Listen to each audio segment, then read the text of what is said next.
Hi and welcome to Budget Model Railways. I thought I'd do an update on my larger N-gauge layout, and we've now got all the track down and running, so there's quite a bit to talk about there. I thought I'd explain a little bit about the thinking behind it, also some of the budget ways it's been built, a bit about the construction. So lots to talk about today, so please keep with us.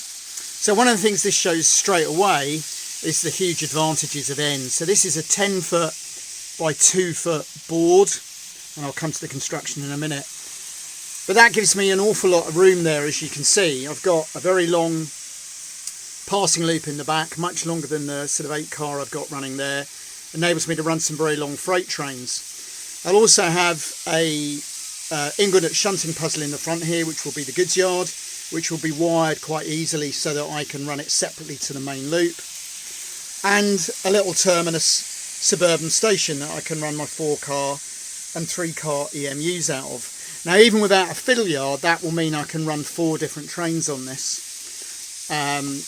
To do this in HO or HO, for those of you watching in the rest of the world who did the right thing and did HO, that would be 20 foot by 4 foot to try and replicate that in HO. Now, I'm also going to have a separate little branch line off there.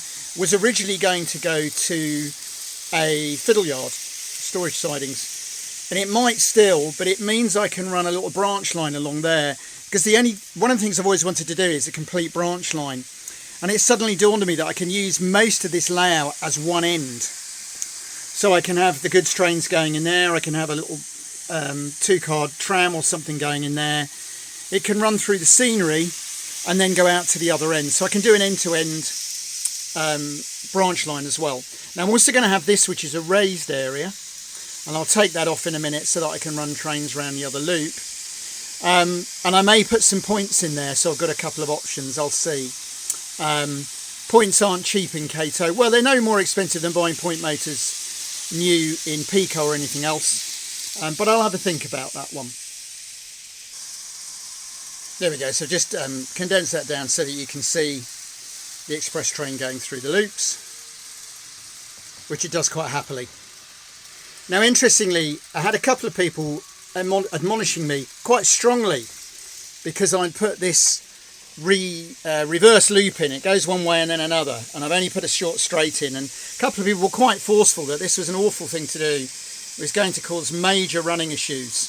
No, sorry, it doesn't. For a couple of reasons. One, this is very reliable Kato track. 2, because I'm running bogeyed stock, and the big freight wagons don't derail on it either.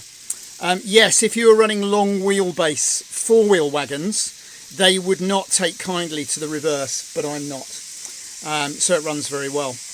I'll stop that in a minute and we'll run the freight train. So there we go, we've got our freight train running around now, and obviously that can be substantially longer. This just happened to be the wagons that I had out to test it. As you can see, it goes really well. But in reality, usually I'll run the freight trains along the front line. And I should have said, obviously, the loop that I took apart is going to be raised, so it will cross over the lower loop and have, I don't know, this is the way I make railways. So I knew the track plan I wanted, and I've got the track plan. I have no idea at the moment on scenery. You can see I put hills here to remind me that I'll need a cutting where the raised bit is.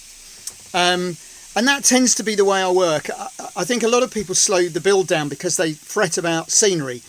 I don't. I get the track plan that I want that will give me what I want, and then I will plan from there. Obviously, we'll have a bit of a town there because we've got a suburban station, but we'll try and do a mix, and obviously the raised area will be a big hill with some rock faces and that sort of thing. This is almost certainly going to go here somewhere because I've had it for a long while and I like being able to use it. And it will also act as a visual block to the trains going around the back. And I've just bought cheap on eBay a very large goods shed to go there. So construction, if you haven't seen the earlier videos, please go back and watch them. But I'll do a quick recap. So yes, this is hugely over-engineered. Of course it is. That timber could be half the thickness. However, it was free. Somebody was taking an old shed down. These were the bearers that were in very good condition underneath it.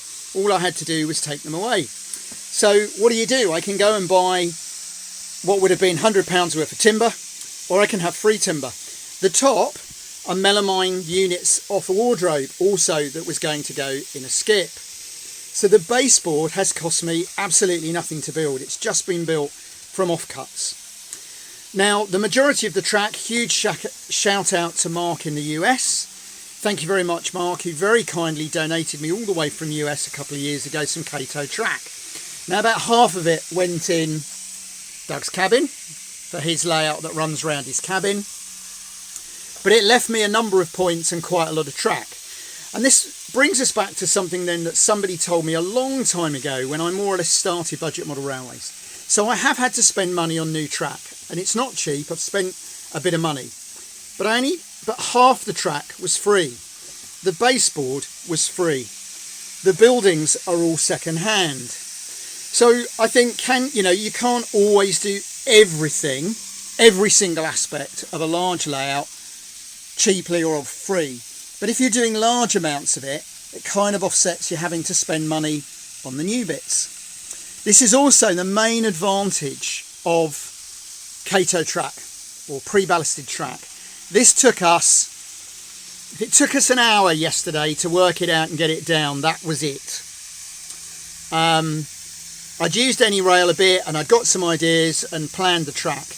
That track, once we've glued it down, which will take us, let's be generous and say an hour to glue this track down, super glue it, PVA it, U-ho it, whatever.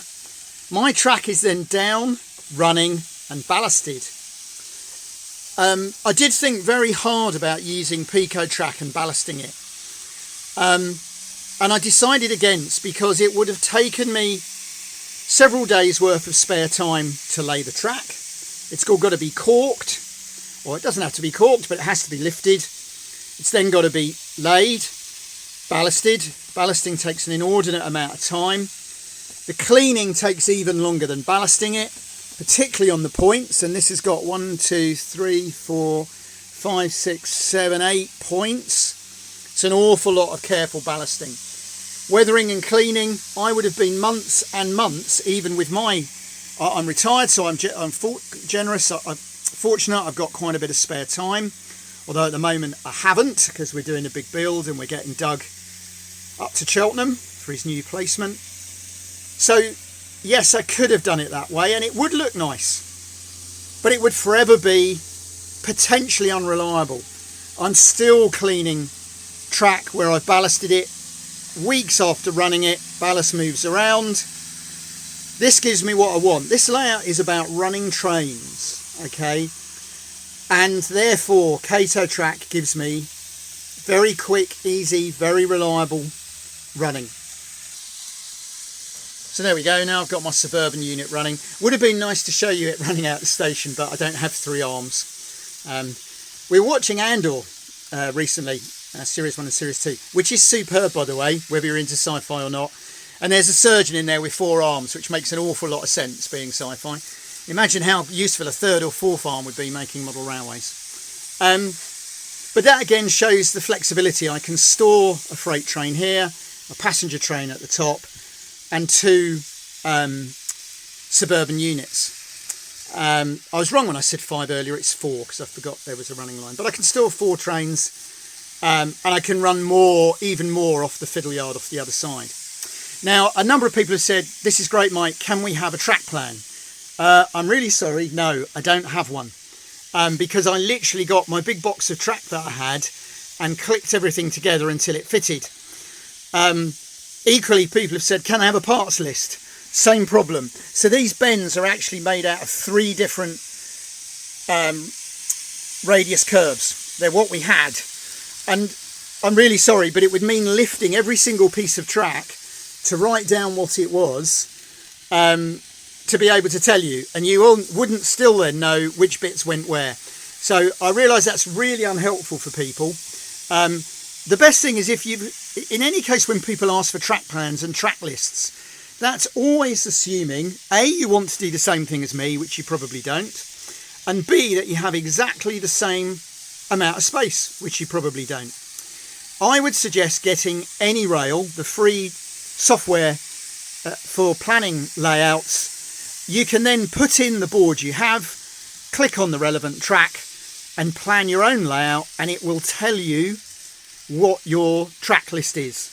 And that's by far the easiest way, to be honest, if you're trying to plan a layout.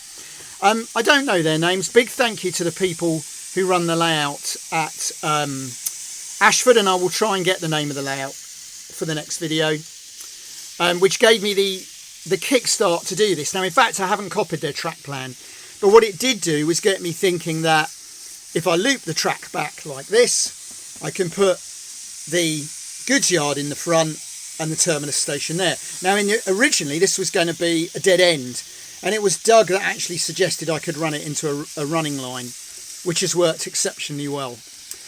And I really am regretting now that I spent so long building lots of little micro layouts and smaller layouts rather than getting on with this. If only because now Doug's disappeared for 6 months and won't be able to wire all my points for me. Now, when it comes to wiring, people are going to ask, how's this wired? Well, it's really simple. There's a Kato power takeoff there, which runs everything on the lower level. Okay, so that runs the suburban station and the goods yard. Now, because I want to run the goods yard separately, I've put a second power takeoff there, which will mean that when I shut the points, I can then have a second controller, and I will be able to use this, which is the head shunt, to shunt goods trains while other trains run round the loop. And I can also run the suburban station, and I can run the passing loop there and the fiddle yard, all off of that one power connection whilst I shunt. So 2 power connections, one there, one there. I will have 2 controllers here, and that will run everything. And it means I can shunt while I run trains. So when people go on about DC wiring being really complicated, no, it isn't. The points transfer the power, and being Kato, they transfer the power utterly reliably. I do not need separate DP-DT switches and all the other gubbins people talk to you about making sure that the power switches when you switch the points. I don't need any of that. I need those 4 wires and 2 controllers, and that's it. And if I didn't want to run the goods yard at the same time as trains running, I would only need the 2 wires. That's how simple wiring is in DC. Okay, and as I say, it's that simple, works really well. So I'm really quite taken with this. I'm going to freelance it. I enjoy my freelance layouts. Let's go over here slowly. Things like that. Look, it's the wrong way round, but things like that one, and tucked in there, that one, which is a freelance one. Just buildings, you know, a modern setting is a modern setting. I'm running predominantly Japanese stuff, but Doug's got some UK stuff, I've got some US stuff. And in reality, a modern setting's a modern setting. So that's my plan. Okay, the castle's not modern, but castles hang around for a long while. That was at the Something show and I couldn't resist it, 20 quid. So that's going to blend in there really nicely. We'll have effectively rural at that end, and urban at this end. I'm not going to cover over the passing loop at the back. That just means you've got to have lift off sections and that sort of thing. But what I will do is probably hide it with some tall buildings and trees. I did it on the original layout that was here, 00, and it worked really well. Because what I got was you can glimpse it through the buildings and the trees. I will probably put a little bit of a tunnel here, just because tunnels are nice, and I can do a lift off section just to cover that. But we might have a little tunnel there for that hill, but the rest will be open and you can watch trains go round. So there we go. Quite a bit of progress quite quickly because the baseboards were already built, and Kato track is that quick and easy. I ordered it from Train Tracks, so it came 2 or 3 days later, really quick. Yes, I know I can get it from Japan cheaper, but you know my views on that. I always seem to get stung for import duty and tax, and I would have paid import duty and tax on this.